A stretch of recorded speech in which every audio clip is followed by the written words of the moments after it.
والسلام على خاتم النبيين محمد صلى الله عليه وسلم. أما بعد فأعوذ بالله من الشيطان الرجيم. بسم الله الرحمن الرحيم. قل جاء الحق وزهق الباطل إن الباطل كان زهوقا. জিয়ানগর হেফাজত ইসলাম বাংলাদেশ জিয়ানগর শাখা কর্তৃক আয়োজিত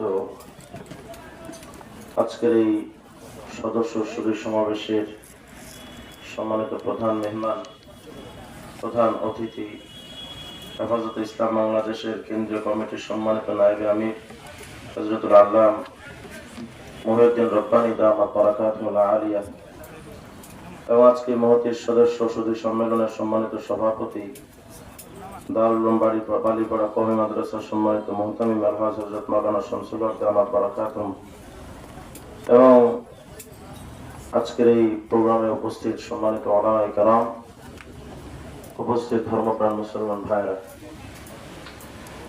হেফাজতে ইসলাম গঠন হয়েছিল উসসিসা আলা তাকওয়া, পরিপূর্ণ তাকওয়া এবং ইখলাসের উপরে হেফাজতে ইসলামের গঠন হয়েছিল এবং হেফাজতে ইসলাম শুরু লগ্ন থেকেই অদ্যাবধি আমাদের মুখলিস মুরব্বীদের তত্ত্বাবধানেই পরিচালিত। হেফাজতে ইসলাম কোনোদিন কোন রাজনৈতিক স্বার্থে ব্যবহার হওয়ার জন্য প্রতিষ্ঠিত হয়নি এবং আমরা আশা করব ইনশাআল্লাহ ভবিষ্যতেও কোন রাজনৈতিক স্বার্থ তলবে হেফাজতে ইসলাম যাবে না। 2013 সাল থেকে হেফাজতে ইসলামের যে আত্মপ্রকাশ ঘটেছে পুরো বিশ্বব্যাপী, এর পেছনে মূল কারণ ছিল হুব্বে রাসূল সাল্লাল্লাহু আলাইহি ওয়াসাল্লাম।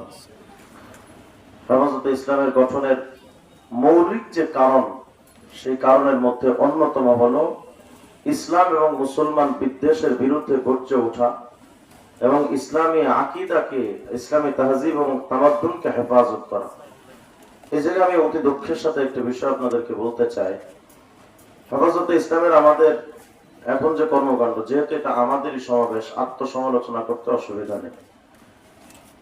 বাংলাদেশে নাস্তিক্যবাদের যখন উত্থান হয়, তখনই অন্য কোন সংগঠন জেগে উঠুক বা না উঠুক, হেফাজতে ইসলাম জেগে ওঠে। কিন্তু হেফাজতে ইসলামের কাজ কিন্তু এখানেই সীমাবদ্ধ নয়। হেফাজতে ইসলামের কাজের মধ্যে আরেকটি ধারা আছে, যে সকল বাতিল আকীদার বিরুদ্ধে কথা বলা। যত ভ্রান্ত মতবাদ আছে, সকল ভ্রান্ত মতবাদের বিরুদ্ধেও জবাব দেওয়া, দালিলিক জবাব হোক, মাঠে ঘাটে জবাব হোক, মৌখিক জবাব হোক, লিখিত জবাব হোক, এগুলো কিন্তু হেফাজতে ইসলামের কাজের মধ্যে অন্যতম কাজ। কিন্তু এই কাজটা আমরা মোটামুটি অনেকটা হারিয়ে ফেলেছি। আমাদের কাছে এই কাজটা গুরুত্বটা অনেকটা কমে গেছে। আমরা এখন যে কোনো অন্যায়ের বিরুদ্ধে গর্জে উঠছে ঠিক, কিন্তু বাংলাদেশে যত ভ্রান্ত মতবাদ আছে, বিশ্বাস করবেন বর্তমান বাংলাদেশে আহলে কোরআনদের এত বেশি আগ্রাসন তৈরি হয়েছে যেটা আপনি কল্পনাও করতে পারবেন না। আহলে কোরআনের ওদিকে হিজবুত তাওহীদ তো আছেই, কাদিয়ানী সম্প্রদায় তো আছেই, শিয়া মতবাদ, যদি বলেন শিয়া মতবাদ তো দেখি না, বাংলাদেশে যত সুন্নি আছে অধিকাংশ মিনি শিয়া, অধিকাংশ। সকল ভ্রান্ত মতবাদ, মাজার পূজারীরা তো আছেই। আমাদের কাজ তো শুধু নাস্তিক্যবাদের জবাব দেওয়া নয়, আমাদের কাজ হলো ইমান চোর, সকল ইমান চোরের বিরুদ্ধে আমাদের গর্জে ওঠা। আলহামদুলিল্লাহ সুম্মা আলহামদুলিল্লাহ, কায়েদে মিল্লাত আল্লামা জুনায়েদ বাবুনগরী রাহিমাহুল্লাহ হযরত আমার রাহবার ছিলেন। আমি হযরতকে খুব কাছে থেকে দেখেছি যে কোনো বাতিলের মোকাবেলায় হযরতের হিম্মতটা ছিল আমার কাছে সবচেয়ে বেশি ভালো লাগা। আমাকে মাঝে মধ্যে হযরত বলতেন, রিজওয়ান, তোমার এই হিজবুত তাওহীদ বিরোধী কর্মকাণ্ডে কাজ করতে গিয়ে যদি কোনো ধরনের কোথাও কোনো বাধা আসে বা কোনো অসুবিধা হয়, আমাকে তুমি জানিও, আমি ইনশাআল্লাহ তোমার সার্বিক সহযোগিতায় এগিয়ে আসবো। হযরতকে দেখতাম যে তিনি তার ইখলাস এবং তার সাহসিকতা দিয়ে বাতিলের সামনে এমন বুক টান করে দাঁড়িয়ে যেতেন যেন তার ভেতরে কোনো ভয় কাজ করতো না। আলহামদুলিল্লাহ অনেক হেনস্থার শিকার, অনেক জুলুমের শিকার হয়ে অবশেষে তিনি কবরে চলে গেছেন। কিন্তু আমি আমার জীবনে দেখা এক স্বপ্ন আপনাদেরকে বলি।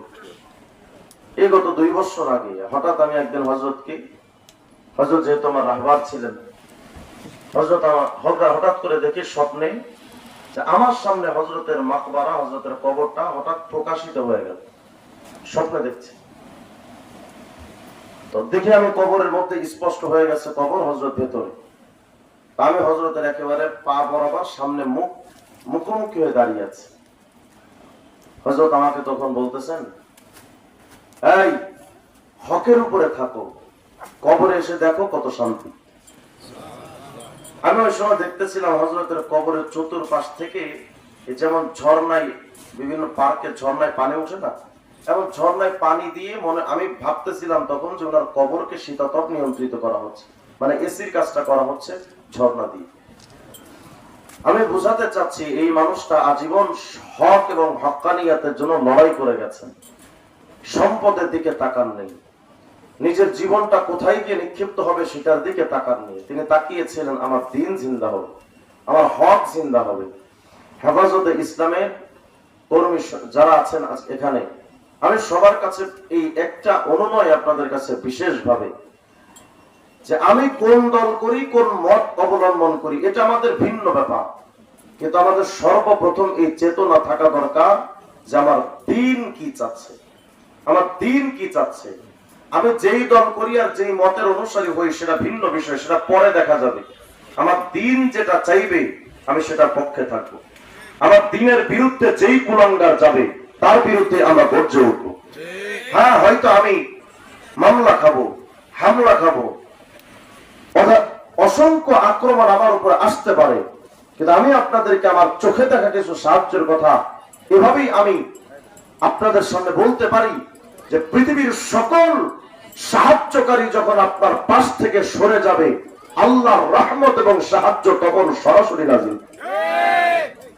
যদি পৃথিবীর কেউ না দাঁড়ায়, আল্লাহ আপনার আমার সামনে সাহায্য হিসেবে আল্লাহ পাকের সাহায্য চলে আসবে। কিন্তু আমাদের সবচেয়ে বড় হীনমন্যতা হলো এই একটা জায়গায়, যে আমরা করব কি, আমাদের দ্বারা কি হবে, আমি কি করতে পারি। ভাইরা, একজন মানুষ যদি হিম্মত করেন যে আমি এই কাজটা করব, সাথে সাথে যদি সবাই আমরা হিম্মত করতে পারি, এই পুরা বিশ্বকে বিপ্লব ঘটিয়ে দেখানো সুযোগ হবে। আমাদের হিম্মত নিয়ে আমার উস্তাদ মুহতারাম মুফতি ফজলুল হক আমিনী রাহিমাহুল্লাহ হযরত আমাদেরকে ইফতার দর্শে বলতেন, আল হিম্মাতু হিয়াল ইসমুল আযম, হিম্মতটা ইসমে আযম। সাহসিকতার সাথে এগিয়ে যাওয়া দরকার। সকল বাতিল মৃত, বাতিলদের কোনো নিজস্ব কোনো শক্তি নাই। যদি ইউরোপ আমেরিকার শক্তি দিয়া তাদের দালালরা বাংলাদেশে আধিপত্য বিস্তার করতে পারে, গরুর মুখ খাওয়া ইন্ডিয়ার দালালরা তাদের ক্ষমতা দিয়া যদি বাংলাদেশে জুলুম আর স্বৈর শাসন করে যেতে পারে, যদি আমার বাংলাদেশে চীন, জাপান, রাশিয়ার পাওয়ার নেয়া তাদের দালালরা বাংলাদেশে যদি ক্ষমতা প্রয়োগ করতে পারে, তাহলে সবচাইতে বেশি ক্ষমতা প্রয়োগ করা দরকার হলো আরশওয়ালা আল্লাহর সৈনিকদের। কিন্তু আমাদের তো ওই হিম্মত নাই। আমরা মনে করি যে আমার সাথে কি হবে। অনেকে আমাদেরকে নিয়ে ঠাট্টাও করেছিলেন। এক সময় 2013 সালে আমরা শাপলা চত্বরে যখন গেলাম, রাতের আধারে আমাদেরকে সেখান থেকে সরিয়ে দেওয়া হলো। অসংখ্য আলেমের বুক ঝাঁঝরা করা হলো, লক্ষ লক্ষ আলেমের বুকে বুলেট ছোড়া হলো, শত শত আলেমকে শহীদ করা হলো। ঢাকার রাজপথকে রক্তে রঞ্জিত করে দিয়ে স্বৈরাচার শেখ হাসিনা ফেরাউনের মতো অট্টহাসি হেসেছিল। দাঁড়িয়ে সংসদ ভবনে, সংসদ অধিবেশনে দাঁড়িয়ে বলেছিল যে এই মোল্লারা রং মেখে শুয়েছিল। আমার দেখা মতে এর মতো মিথ্যাবাদী, এর মতো প্রতারকার ধোঁকাবাজ, এর মতো মিনি ফেরাউন আমার নজরের একটা পড়ে। ওই সময় স্বৈরাচার শেখ হাসিনার একজন অবৈধ মন্ত্রী ডক্টর আব্দুর রাজ্জাক, তিনি মিডিয়ার সামনে এসে বলেছিলেন, অট্টহাসি দিয়ে তিনি বলেছিলেন, হেফাজতিরা কই, হেফাজতিদের তো দেখা যায় না, 10 মিনিটে তো শাপলার ময়দান খালি, হেফাজতিদের তো পাওয়া যায় না। মিডিয়ার সামনে এই কথা তিনি বলতেছিলেন আর অট্টহাসি হেসেছিলেন।